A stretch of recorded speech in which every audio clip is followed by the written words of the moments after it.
Hey everybody, it's Darren here from One Plus Armor.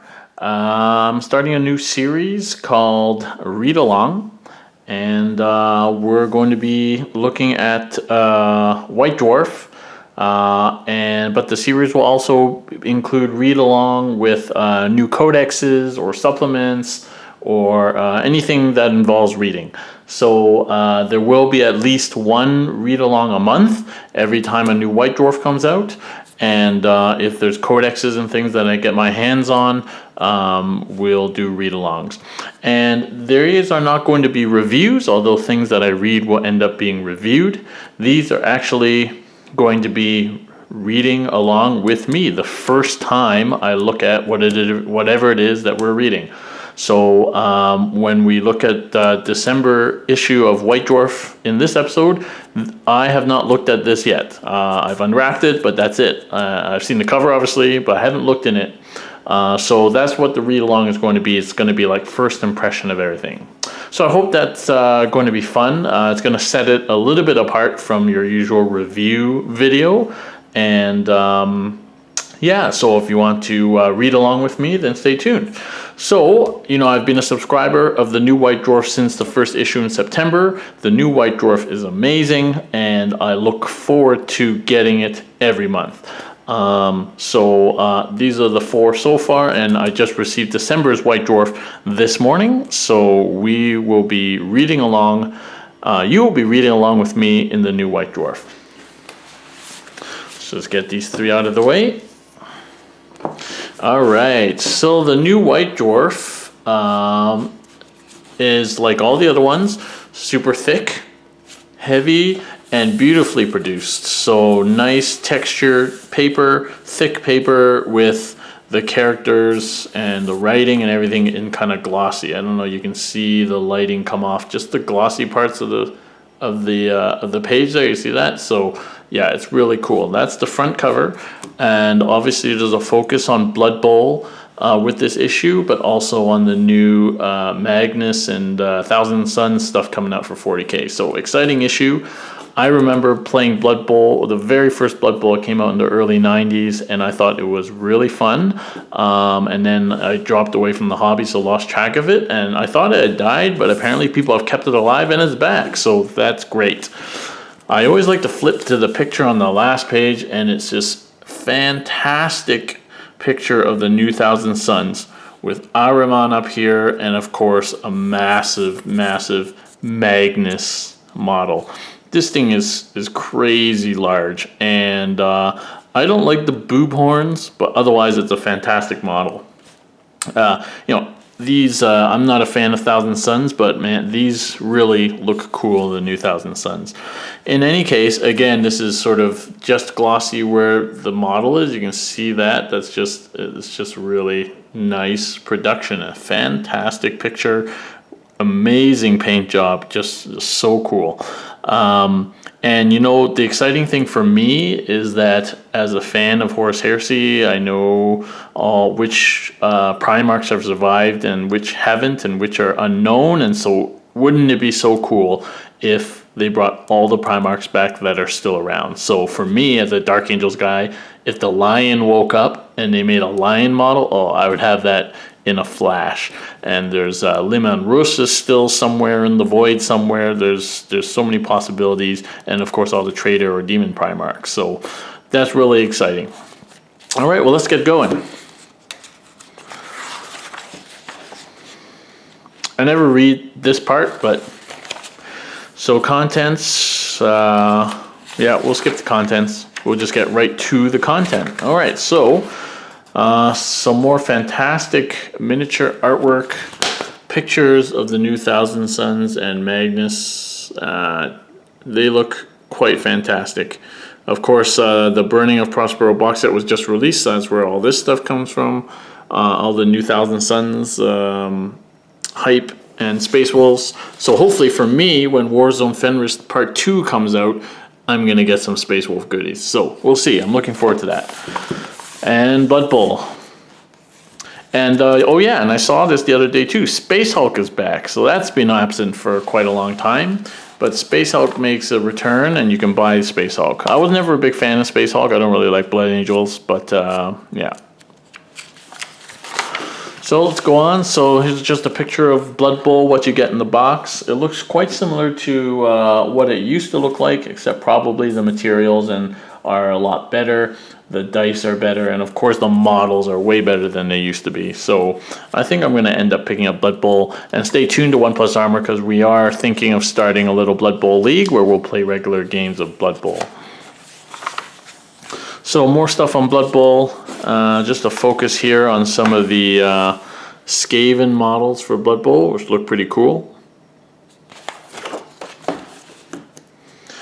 I guess I'll read this more in detail later, but oh yeah, so the new Citadel XL paints, Chaos Black and Koroks White XL, and I believe they're just larger cans. But if you watch the Warhammer TV YouTube channel, you'll see some funny videos introducing these new XL cans. So it's pretty funny. And of course, they keep bringing out new and newer, more and more base colors as spray cans. So it's really quite good. It saves you a lot of time if you have to do a lot of models. A bit more about the Hobbit. I guess they're still keeping that around. Some more transfer sheets from Horus Heresy. And then this, what I'm excited for, the next book of the Horus Heresy series, covering the Emperor's struggle after Magnus blows open the door that he was closed, and then all the chaos shit comes onto Terra. So how he fights back, War in the Webway. So I'm really looking forward to that book. I'm a big reader. I've read all the Horus Heresies, so that looks to be awesome. That says coming out December something. December 3rd. Okay, awesome. That's what I'll be reading from December 3rd. Also, some more books and things coming out, but for me, the book by Gav Thorpe on Azrael is a must-read for me. So Gav Thorpe is the guy who's writing all the Dark Angels stuff, and I love his writing, and I can't wait to read this book on Azrael. He was interviewed on Forge the Narrative podcast recently, so if you missed that, go check that out. And great interview, and yeah, some good insights into the Dark Angels there. Okay, here's an ad. All right. Near and dear to my heart, Space Hulk Deathwing. Deathwing, because I'm a Dark Angels man, and video games. That looks awesome. It's like so tempting to go out and buy a new computer so I can play this game in like max settings, because my current computer I would not be able to play it in anything close to max settings, and it would lose some effect. But alas, it's not in the cards right now. But wait till it comes out on console early next year, they think, so I can put it on the PS4. And then some other stuff about this Mordheim game. And then our first fold out. So, Return of the Crimson King, Magnus. Magnus the Red, and some detail pictures. It's a fantastic model. And here's a big spread of Space Wolves. That is awesome. So I'm really hoping we're going to get some good Space Wolf stuff in this Fenris Part 2. So there it is. Warzone Fenris Part 2 coming out probably next week or the week after. Oh, here. Wrath of Magnus, pre-order 26th, available December 3rd. Well, December 3rd is going to be a busy day for me. And Ahriman. I remember reading that book, The Burning of Prospero. It was one of the better books, I thought, in the series. I really enjoyed it. Oh, I'm sorry. That Space Wolf diorama was actually a battle between the Space Wolves, Grimnar's there, and Magnus. Wow. That's awesome. I can't even fit it on the camera. There it is. Look at that. That's crazy. Wow, that is just such a massive model. It's ridiculous. It's probably larger. It's probably like the size of... It looks bigger than a knight. But the wings make it really big. But it'd be interesting to see. And then here's some description about Thousand Suns. I'm not really into Trader Marines, so skip over this. And then there's stuff here about their Terminators and these Shangors, whatever those are. And so this is pretty interesting.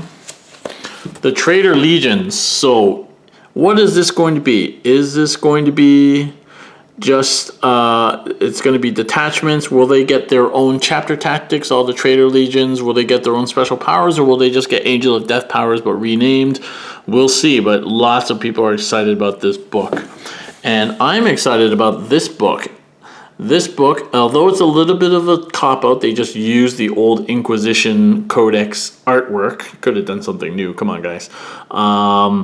But this is going to include Psychers, Telepathica, Death Watch Kill Teams, Assassins, Grey Knights, and Sisters of Battle. Yes, you read it right there. If you don't watch a lot of YouTube videos or listen to podcasts, Sisters of Battle in this book, which hopefully will mean plastic models. I'm not going to get them, but hopefully people are going to enjoy that. So letters, read through those at some point, and then new Forge Roll stuff coming out for Horus Heresy, so that's what that's about. Hall of Fame, so they're retiring the Killican. Never liked them. And then this is the bit in the middle. Spike Magazine, I guess, is the area where they're going to talk about Blood Bowl. So this is all about Blood Bowl. And I like how they kind of make it so like it's like a sports magazine. So it's very themed, and they have these commentators who appear everywhere, and it's pretty interesting. So the bat rep in this month's issue is actually Blood Bowl. And there's a big feature here talking about formations in Blood Bowl and tips on how to play. It's really quite comprehensive. There's another diorama made by this John Blanche guy. Looks pretty cool. Skip over that for now. Some Golden Demon miniatures, which as always are breathtaking and something to aspire to, although not likely ever replicate. But very cool. I always love looking at Golden Demon winners. All right, and then this ongoing series they have about these 4 dudes playing Age of Sigmar and collecting and painting is really interesting, because I'm following particularly the Undead guy, because that, if I ever get into Age of Sigmar, that's what I would play, Forces of Death. And like, look at this model, like it's ridiculous. So this ghost horse with all the skulls inside, I don't like how he's painted them. I like them when they're the glowing white sort of ghostly skulls, but that's still such a cool model. The one thing Age of Sigmar really has going for it hobby-wise, just these crazy, amazing centerpiece models. 40K doesn't even have that. Probably Magnus would be the closest thing we have. But yeah, no, I love these, seeing what these guys get up to. So if and when I get into Age of Sigmar, stay tuned. That will be that. All right, Army of the Month is a Age of Sigmar Stormcast army. So I'll just turn through here so you can see some of the pictures. You can pause it if you like to look closer at the pictures, but I'm not that interested in this, so I'll just skip right through.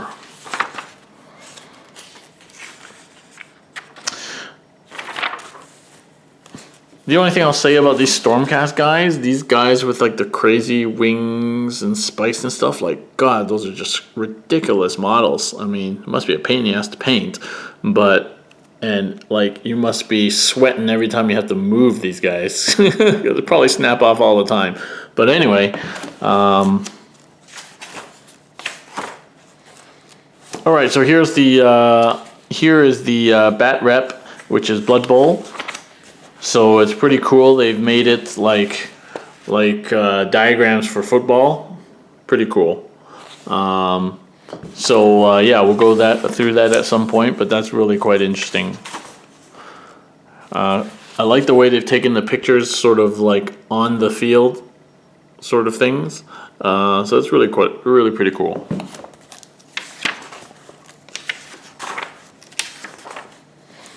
Armies on Parade. These are always amazing. And less like the Golden Demons, I usually look over these with some interest to look at paint schemes. This is a Mechanicum army this time. Yeah, so that's pretty cool. Check those out.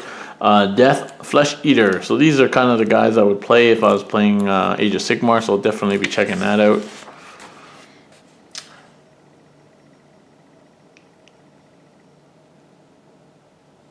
And then this section always provides new rules for boxed games. So Lost Patrol, some new rules. Lords of War, some new rules. You can fight your Storm Surge versus your Wraith Knight. I know who wins that. And then new rules for the Overkill game, which was the Deathwatch game. So here's a feature on Magnus and the history of the Thousand Suns. If you haven't read that book, Burning of Prospero, and you're interested in Thousand Suns, you should read that. It's just a really good book. One of the better written Horus Heresy books, in my opinion. So this is all about the history of the Thousand Suns. Oh look, anybody out there? Store managers apply today. Okay, heavy metal and paint splatter. I think the best part about White Dwarf. You don't have to go buy painting guides. Online videos are so good these days, especially Warhammer TV. I love watching Duncan Rhodes's, 2-3 minute snippets every day that really give you ideas and techniques on how to do things. My things that I've been doing work in progress on, basically just Duncan Rhodes style. But I love seeing how good these guys can be painted. And most importantly, I love to see techniques and color schemes. I mean, I have no idea. I don't know anything about color theory. I'm not an artist, but looking at color schemes is great. So, looking at these sort of things where you can see the progression from base painting and then washing, highlighting, and yeah. So this is my area, paint splatter. I love the paint splatter. How to put the decals on. And so, and the way to use this is that, okay, sure, I'm not painting a Skaven footballer with green shoulder pads, but I'm painting something green, so what colors should I use? Well, here's an example, and you can just match up the things. So here, I'm painting my Tech Marine, which is corn red base paint. So I'm not painting a Skaven Blight Scrambler, but this section here on the sackcloth is corn red, Agrax Earthshade, Evil Sun Scarlet, and then Fire Dragon Bright. So I can use that color scheme for my Tech Marine. So, I'm reading that even though I have nothing to do with the Skaven. So that's the important thing for me.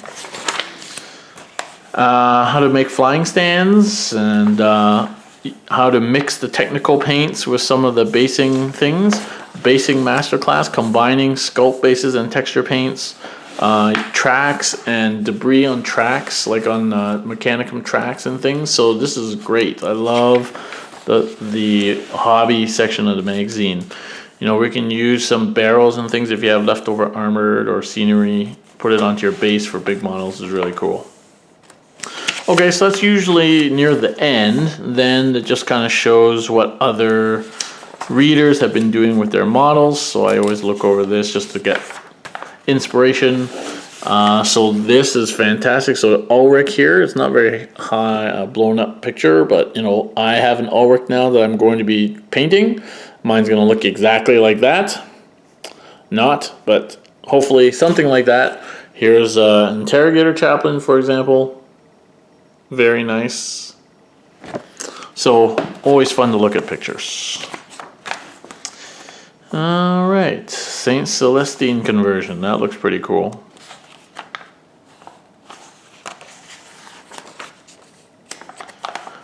Ad about Warhammer World. Love to go there sometime. Can you believe I lived in Nottingham for 5 years? I did my med school in Nottingham, and I never once went to Games Workshop or Warhammer World. Can you believe that? Yeah, what a waste. All right, and then next month, what do we got next month? Let's see. Next month, we're going to have some more Blood Bowl. We're going to have probably a bat rep between Thousand Suns and Space Wolves. How much you want to bet? That would be sweet. So, that's the end of this White Dwarf. So thank you for reading along with me, and keep in touch. This will be happening at least every month when I read White Dwarfs. But will happen whenever we get anything that we need to read. So for sure, when Warzone Fenris comes out, I'm going to be doing a read along for that. So stay tuned.